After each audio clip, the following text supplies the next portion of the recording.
자, 보십시오. 지금 여기 제가 키우는 별바다뜨리의 이 김장배추 밭인데요. 이 김장배추들이 지금 아주 잘 자라고 있습니다. 기온도 지지난주에 잠깐 섭씨 2도 정도까지 내려가는 이상 한파가 좀 있었지만 그 뒤에는 다시 평년 기온을 회복해 가지고 지금 결구 상태도 아주 양호하고요. 포기도 아주 튼실하게 지금 잘 차고 있습니다. 지금 50cm 띄웠었던 이 간격이 완전히 메워지고 통 큰 배추로 지금 잘 자라고 있습니다. 자, 이와 같이 현재까지 아주 양호하게 지금 잘 자라고 있는데요.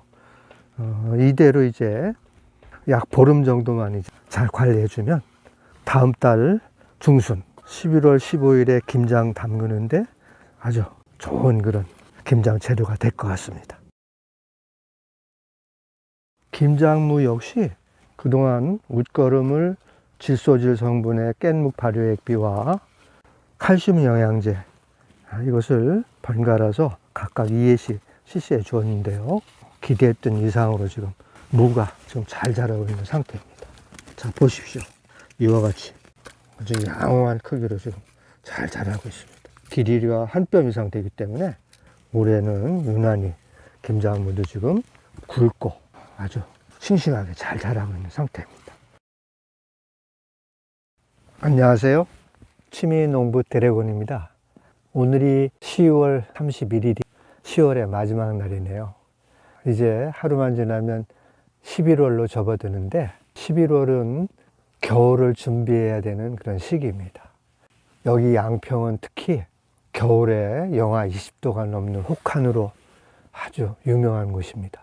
그래서 이곳에 사시는 그 원주민 분들은 영하로 날씨가 많이 떨어져 가지고 추울 때 김장을 하면 너무 힘드니까 대부분 11월 초나 늦어도 11월 중순에는 김장을 다 마치게 됩니다. 그래서 여기에 와서 보니까 이렇게 일찍 추위가 찾아오기 때문에 저 역시도 11월 늦어도 중순에는 김장을 해왔었기 때문에 올해도 11월 15일로 지금 김장을 담글 그런 계획을 세우고 있습니다.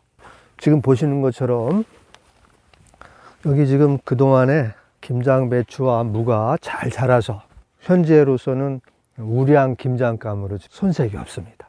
그래서 오늘 이 막바지 11월 들어서 이제 기온이 더 내려가게 되면 한낮의 기온도 영상 10도 이하로 떨어지게 되면 이 김장배추와 무가 더 이상 이제 생육을 기대하기는 어렵습니다. 그래서 그 후반기에 김장배추와 무를 어떻게 관리해야 되는가, 그것에 대해서 제가 그동안 해오는 그런 경험을 토대로 해서 여러분들께 안내를 하려고 하니까 참고하시기 바랍니다. 김장을 보름 앞둔 이 후반기에는 특히 유의해야 될 사항이 4가지가 있습니다. 그 첫 번째는 물주기입니다.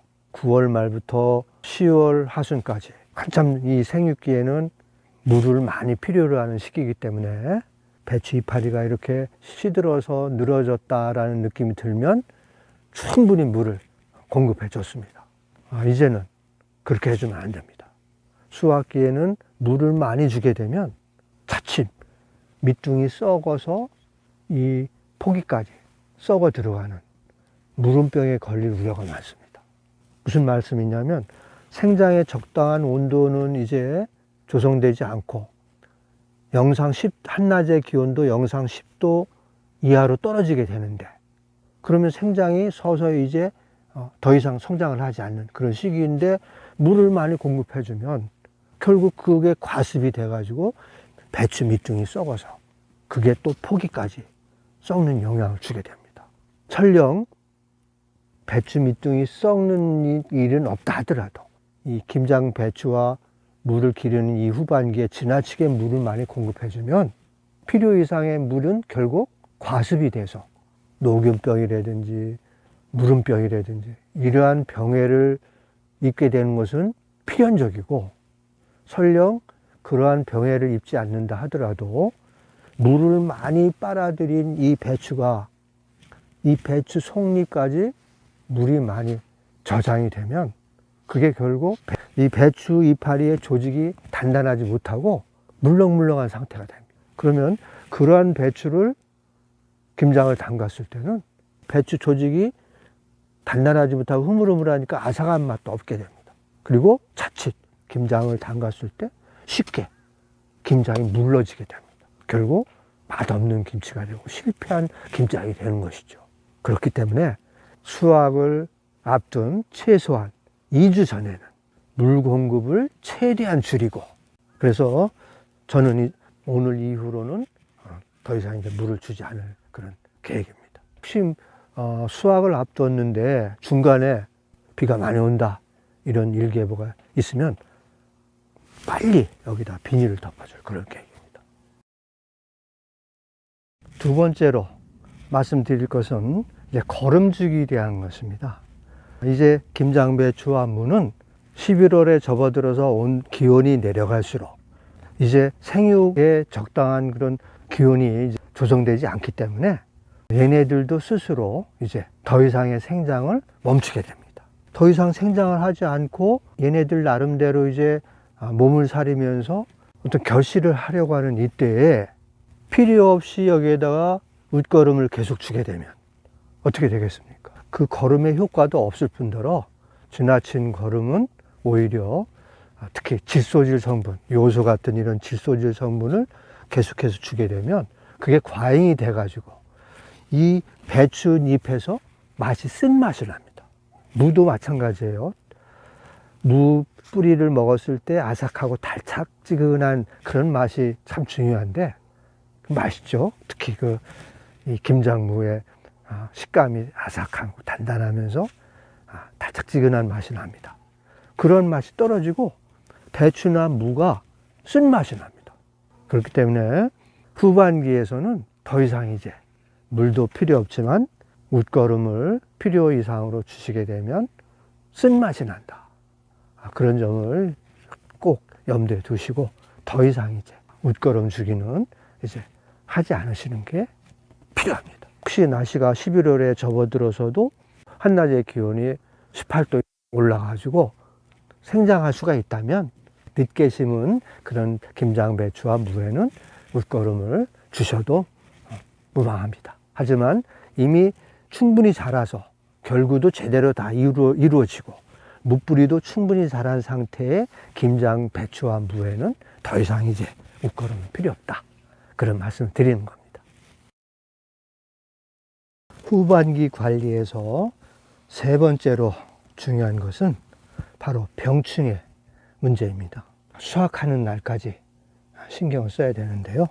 항상 긴장을 늦추지 마시고 배추 상태를 살펴보면서 혹시 무슨 병에 걸리지는 않는가, 무슨 이상은 없는가를 살펴보셔야 되는데, 이 배춧잎을 이렇게 살펴서 결구가 돼 있다 하더라도 조심스럽게 이렇게 배춧잎을 펼쳐서 보면 벌레가 있는 경우에는 여기 벌레가 배추를 먹고 배설물 흔적이 있습니다.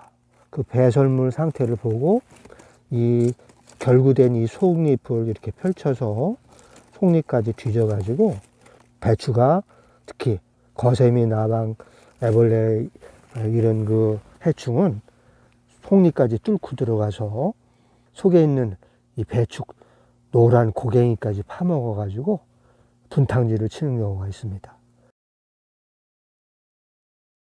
그렇게 되면 정말 낭패이니까 꼭 이 배춧잎을 펼쳐서 배설물이 있는가 없는가, 가해 흔적이 있는가 없는가를 살펴보고 잡아주시는 것이 꼭 필요합니다.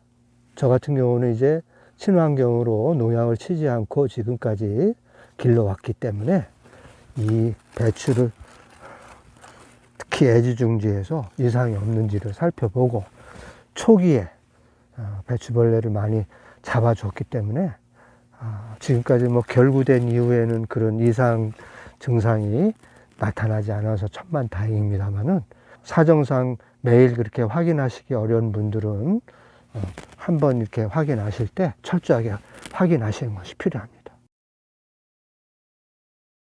그리고 후반기에 발생하는 충해 중에서 진딧물이 많이 발생되고 있습니다. 그러한 진딧물이 발생됐을 때는 되도록 빨리 방제를 해 주셔야 되는데, 저처럼 이렇게 무농약으로 재배하시는 경우가 아니라면 해당 농약을 뿌려 주신 분들도 계시고요. 저 같은 경우는 예전에 친환경 방제로서는 제충국제가 좋은 효과를 보았습니다. 그리고 요즘에는 인터넷 유튜브를 통해서 많이 회자되고 있는 님 오일을 퐁퐁 세제 혼합해 가지고 희석해서 뿌려주는 방법도 좋은 효과를 준다고 하니까 참고하시기 바랍니다. 그리고 병해 중에서 무름병 같은 경우에는 저도 작년에 늦장마로 인연해서 그 배추 무름병으로 뽑아낸 배추가 있었는데요. 그 무름병이 후반기에서는 문제가 됩니다. 무름병 증세는 배추 밑둥에 있는 부분부터 썩어 들어가서 결국은 속 고갱이까지 완전 썩어 가지고 배추 농사를 망치게 되는, 그리고 전염이 되는 무서운 그런 배추 병해 중에 하나입니다. 그 무름병에 걸린 배추가 발견됐을 때는 즉시 뽑아서 멀리 제거를 하고 그 뽑아낸 자리에 새로운 흙으로 이렇게 메워주는 것이 전염을 방지해주는 방법 중에 하나입니다.